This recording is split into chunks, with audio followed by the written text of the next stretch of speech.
আজ গাছে খুবই স্পেশাল একটি খাদ্য দিতে যাচ্ছি, ভাবলাম ভিডিওটি আপনাদের সাথে শেয়ার করে আশা রাখছি আপনাদের উপকারে আসবে। হ্যালো এভরিওয়ান, আসসালামু আলাইকুম। কেমন আছেন আপনারা সবাই? আলহামদুলিল্লাহ, আমি তো অনেক ভালো আছি। আশা রাখছি আপনারা সবাই ভালো আছেন। এর আগে কথা দিয়েছিলাম যে টমেটো গাছে আরও একটি স্পেশাল খাদ্য দিব।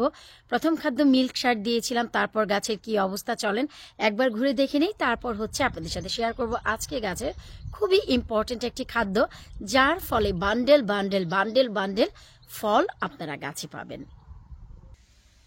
আলহামদুলিল্লাহ, সবাই অনেক প্রশ্ন থাকে মিল্ক সারটি খাওয়ার পর, মিল্ক ফার্টিলাইজার যেটা হচ্ছে দুধের সার আমি বলি, তো সেই মিল্ক ফার্টিলাইজারের পর টমেটো গাছের কোনো ক্ষয়ক্ষতি হয় কিনা এটা জানতে চেয়ে এত বেশি কমেন্ট সেকশনে কমেন্ট এসেছে, পার্সোনাল ইনবক্সে, আমার পেজে।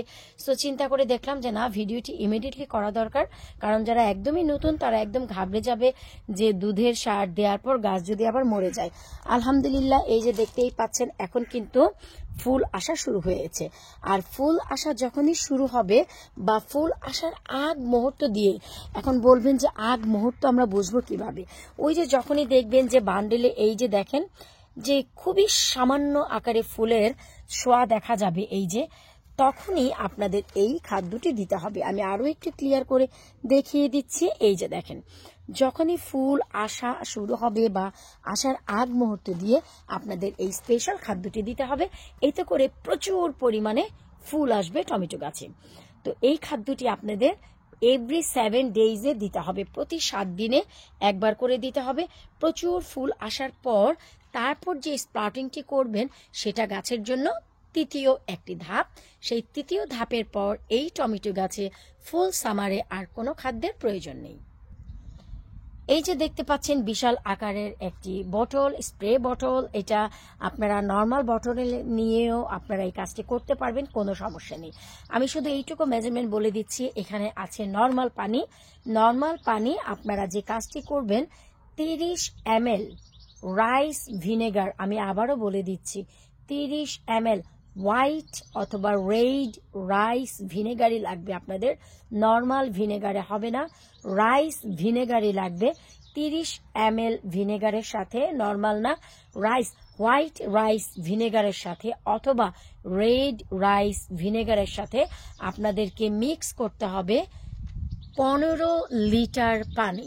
আমি আবারও বলছি, 15 লিটার পানিতে 30 ml রাইস ভিনেগার মিক্স করে তারপর আপনাদের এই কাজটি করতে হবে। আপনারা কতটুকু পানি প্রয়োজন, কতটুকু গাছ আছে সেই অনুযায়ী আপনারা মেজারমেন্ট করে কম বেশ করে নেবেন।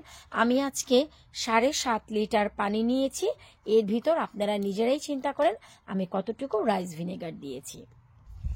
এরপর বটলটিকে আমরা পাম্প করে তারপরে এই যে আপনারা দেখেন যে আমি কি করছি, এই যে দেখেন একদম আনাচে কানাচে পাতায় পাতায় প্রত্যেকটি ডালে ডালে আপনাদেরকে এভাবে স্প্রে করে দিতে হবে। এই যে দেখেন, আমি একটু কাছ থেকে দেখাচ্ছি তাহলে কিন্তু আপনারা বুঝতে পারবেন। এই যে এটা এমন নয় যে কোনো কঠিন কাজ, এটা খুবই সহজ কাজ।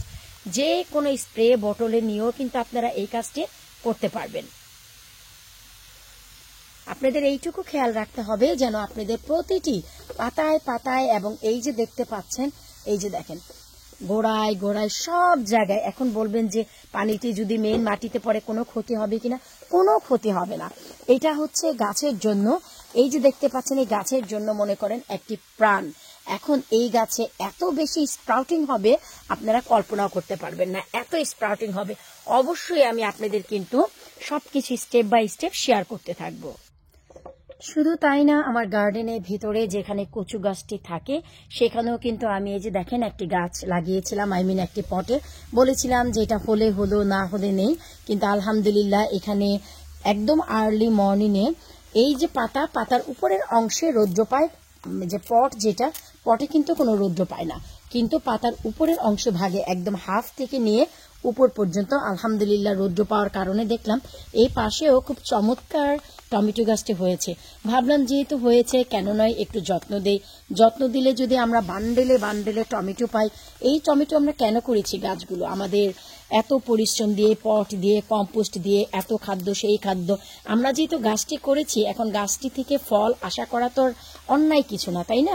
আর সেভাবেই গাছের যত্ন দিতে হয়। তাছাড়া গাছে গার্ডেনে আমার এত প্রকারের গাছ, এই একটি গাছ যদি আমি অবহেলায় ফেলে দেই মানুষের কথা মতন, সবাই বলে টমেটো গাছের যত্ন দিতে হয় না, এমনিই হয়ে যায়। আমি জানি না যে এ কথা কারা বলে, অনেকেই আমাকে রিকোয়েস্ট করেন যে আপু আমাদের এত টমেটো গাছ, প্রত্যেকটি গাছে 3 থেকে 4টি টমেটোর বেশি হয় না, একটি গাছে নাকি তাদের 3-4টি টমেটো হয়। এই যে আমাদের অবহেলা, আমরা লাউ গাছকে এত যত্ন দিই আর টমেটো গাছকে অবহেলা করে ফেলে রাখি, সেটা কখনোই করবেন না। প্রত্যেকটা জিনিসেরই একটা আলাদা আলাদা যত্ন আছে, হোক সেটা টমেটো। টমেটো কি আমরা কিনে খাই না? তাহলে কেন এটাকে যত্ন দিব না? আমরা যদি ঘরের টমেটো খেতে পারি আমরা কেন কিনে খাবো? সারাটি সামার ভরে কাঁচা টমেটোর ভাজি থেকে শুরু করে, চাটনি থেকে শুরু করে, সালাদ থেকে শুরু করে আমরা পেকে যাওয়া পর্যন্ত খেতে পারি। যখন পেকে যায় তখন আমরা ডালে দেই, তরকারিতে দেই, চাটনি করি, সালাদ করি, সব কিছু করে খাই। তাহলে কেন আমরা যত্ন দিব না? এই একটি মাত্র খাবার আমাদের দ্বিতীয় স্টেপ পূরণ করে দিল, তাই না? প্রথমে আমরা দুধের সার দিয়েছি, তারপর এই দিতে গেলাম হচ্ছে আমরা এই রাইস ভিনেগার। তৃতীয় যে খাদ্যটি দিব সেই খাদ্যের পর সারা সামার ভরে আপনাদের কোনো খাবার দিতে হবে না, শুধু নর্মাল পানি ছাড়া। তো বলেন তো এইটুকু যত্ন দিতে কি কারো কোনো কষ্ট আছে? আমার তো ভাই কোনো কষ্ট নেই। দেখলেন তো কত সাধারণ। এইভাবে একটু গাছের যত্ন দেন, দেখবেন সামার ভরে আপনার গার্ডেনেও প্রত্যেকটি সবজি দিয়ে গার্ডেনটি ভরে যাবে। আর টমেটো তো পার্সোনালি আমার অনেক পছন্দ, কারণ কাঁচা টমেটোর ভাজি শুকনো মরিচের সাথে আমি খেয়েছি ছোটবেলা থেকে, খুব ভালো লাগে। কাঁচা টমেটোর চাটনি হালকা আখের গুড়ের সাথে অসাধারণ লাগে। যখন টমেটো পেকে যায় তখন সেটাকে চাটনি করে খাই, সালাদ করে খাই, তরকারিতে দেই, ডালে দেই। তো এই যে জিনিসগুলো ফ্রেন্ড সার্কেলের মাঝে বিলি করি, তো খুব ভালো লাগে। আপনাদের যাদের ভালো লাগে এই যত্নটুকু দেন, দেখবেন আপনাদের গাছেও ভুরি ভুরি ফল চলে এসেছে। বিদায় নিচ্ছে আজকের মতন, পরবর্তী খাদ্য নিয়ে হাজির হয়ে যাব। আল্লাহ হাফিজ।